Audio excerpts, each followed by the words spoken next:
And one of the sweet inspirations, it was 4 of them at that time, was Sissy Houston, the mother of Whitney Houston. And we began to plan the show. You know, we went and we caught Barbra Streisand, who was kicking off the first month at the New International Hotel. And this is the same stage that Elvis would be on, you see. So he began looking at it to see, it was such a big stage that you looked alone out there. Barbara looked like she was by herself. And he wanted to have people around him, you know, like, so we had the big orchestra. And he got this idea from going to see Barbara and Tom Jones, who, you know, Tom and Elvis had been friends for just years.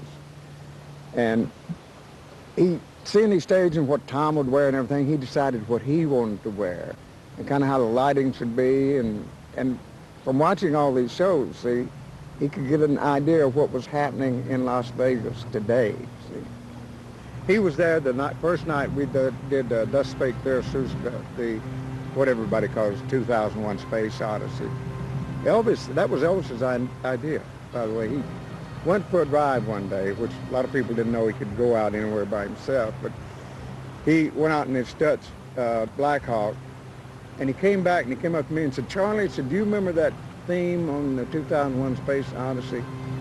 I said, "Yeah." He said, "That'd be a great opening." We had 37 pieces on stage in Las Vegas. The only thing is, on the road we could only carry the brass. We couldn't carry the reeds and the strings.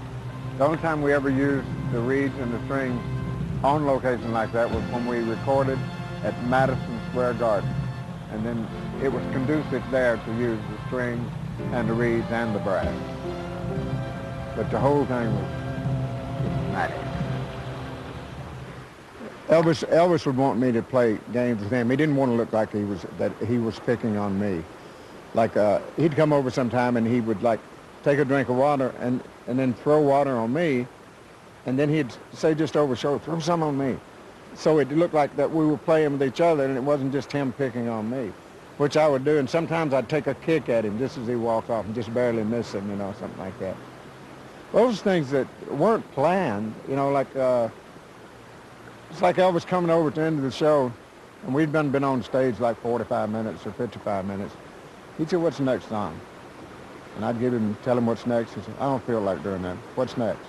I'd tell him that. "I don't feel like doing that."